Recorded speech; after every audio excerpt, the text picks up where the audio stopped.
All right, Leanne, uh, making the transition from the transfer portal to high school football recruiting. Uh, Again, you are just coming fresh off of your coverage of the Navy All American game. But for some of these high school athletes, they're completing a 3-week run of going from All Star game to All Star game.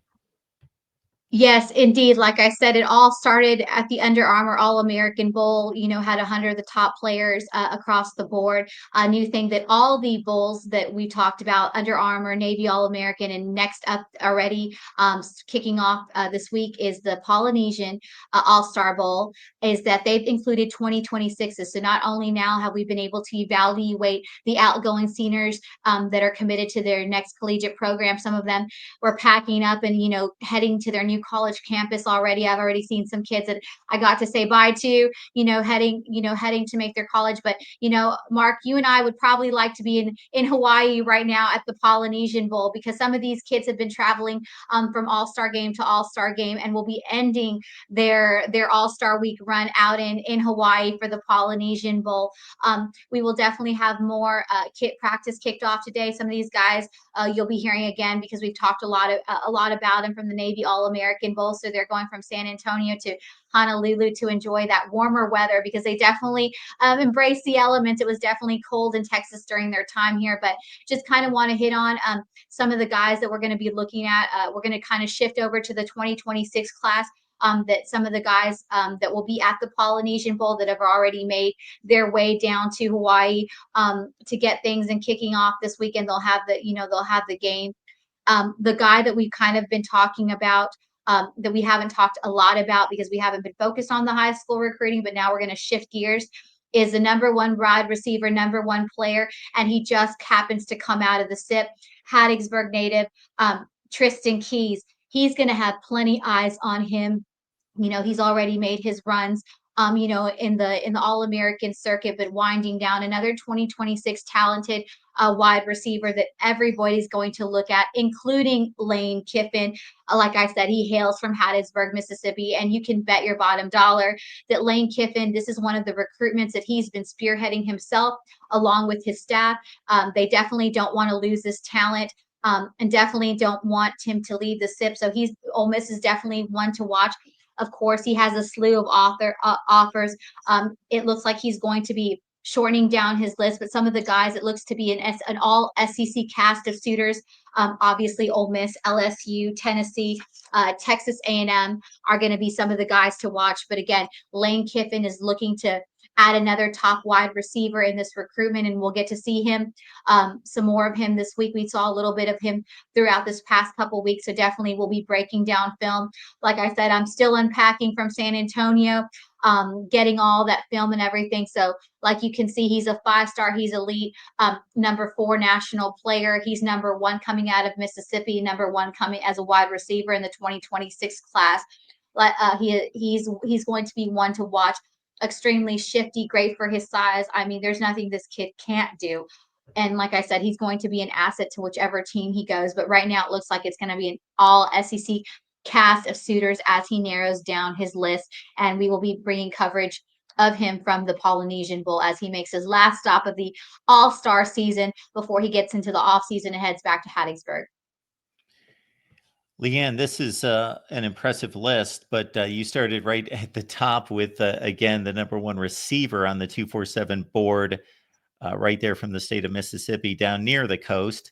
And then on the defensive side, I know that you're looking at a safety that's got a number of impressive offers right now as well. Yeah, we for most of you, even if you're not in the sports circuit, you've probably heard of IMG Academy. A ton of players go to IMG Academy. It's known as one of those top high school programs that develops elite players. And one of the guys that a lot of people will have their eyes on the defensive side of the ball is none other than blue chip safety Zech. Like I said, out of IMG Academy. Some of the offers that he has early on are Florida, Ohio State, and Notre Dame. But one to keep watch on, that we know knows how to, if anybody knows how to work recruiting and has a pitch, it's Bill Belichick. We're here that now the Tar Heels have not offered Fort just yet, but definitely Bill Belichick is one in the program that we're hearing are very much keeping their eyes and ears open. And you can be bet that they will be tuned in this week to the Polynesian Bowl to be looking at one of the top safeties coming out of IMG, Zach Fort. Again, elite defensive player. I look forward to watching his film and kind of seeing him how he matches up against fellow elite players. Like I said, it's always great to see these kids when you see them on film, but it's another thing when you get to see them on person. And it's an even better thing when you can put them in a room with with elite, another 99 of the elite best players on defense and offense going head to head, because when you can kind of get a better measure to see how they measure up, like I said, when they're put in a position to play with other people outside their regular team. So this is kind of one of these the last 3 weeks have been really great as far as being able to evaluate. And I really have enjoyed being able to see some of this 2026 talent, because most of the time you wouldn't get to see some of these guys unless you were hitting spring practice or their off-season training. So again, it's great to see that the All-American Bowls, including the Polynesian Bowl, have included rising seniors, and getting to see the 2026s go head to head with the 2025s. It gives a nice evaluation to be able to really see where these guys stand right now, I said, versus where they were at the beginning of their, respective school seasons. So that'll be another exciting one to watch. Leanne, it's been impressive that Mizzou, despite finishing in the bottom 2 or 3 in the SEC in recruiting rankings, continues to compete at the highest level. Now, Eli Drinkwitz, the last couple recruiting cycles, has impressed in regards to Mizzou rising up the recruiting rankings, and he might be in the mix for one of the best edge rushers in the country. Yes, Mizzou has been one of those places that has become a destination, like you said, Mark. And I think a big reason was a lot of these high profile players, they want to be an instant impact. They want to be able to get their time to start. And that's why places like Mizzou or some of these other places that are still power programs, that they can make room for places like the next guy I'm about to talk to, who I've spent a lot of time watching this season out here in Texas. Obviously, he comes from an elite program here in Texas. Duncanville edge Kevin Ford has had the opportunity to see him over the All-Star circuit the past couple of weeks. He definitely seems to have an SEC cast as far as suitors where he's kind of leaning towards. Again, these are some of his top schools, but again, we always say everything can change on the recruiting trail, especially with the 2026 class. But right now, you mentioned Mizzou obviously in the mix. Texas and Texas A&M are going to be going head to head in that nice rivalry that's so classic, to be able to try to keep him in the state of Texas. The question will it be, is he going to be wearing burnt orange, or is he going to be wearing that Aggie maroon? That definitely will be something to see. He's the 110th athlete overall in the 2026 class, number 11 edge to come out of his class as well, and the number 14th overall athlete from the Lone Star State. Like I said, just quickly from what I've watched all season, I have a long list, but just kind of to give you a rough kind of picture, he's going to create chaos or some offense no matter where you push him. He's really good at stack and shedding and at the strength point of attack, and he really shows great ability to block and really uses his power to block, especially in the run game situation. So he's got a very unique skill set that I think, and that is only going to develop going into his senior season. So I'm really excited to see how he matches up against some of his, against some of the top offensive player while he's playing on defense at the Polynesian Bowl. But look forward to seeing more out of Kevin Ford out of Duncanville. Another top player on that side of the ball that's catching Pete Golding's eye is another one for us to track as well. Deuce Gerald's definitely out of Collins Hill, Georgia. Everybody has got Georgia on their mind. And when it comes to the 2026 class defensive guys, Deuce Gerald is that guy that everyone, I mean, when he's just massive, when you see him coming off the bus, he's like a phrase I haven't used in a long time. He is as advertised. Sometimes you see these kids on film and they don't always translate. This is not the case when you see Deuce Gerald hits the field. But like I said, let's bring Ole Miss. Ole Miss has definitely been on the topic from the portal to the high school recruiting. Pete Golding, Randall Joyner are definitely looking at Gerald's, not only for his skill set and ability, but also because he is an Ole Miss legacy. His father played at Ole Miss. So definitely Lane Kiffin, Randall Joyner, Pete Golding are looking to keep this talented elite blue chip defensive lineman, trying to get him from Georgia to the SIP. They definitely will have to battle a lot of people. He comes as a 69 overall national player. He is the number 5 defensive lineman out of the 2026 class and number 9 to come out of Georgia. He has over 48 offers. The list goes on. I'm sure he has more offers coming in daily. I'm sure he will have even more offers after his run of all these All-American games. Again, he's one of those kids that fits the part when you see him coming off the bus, and he fits even more the part in his advertised when he hits the field.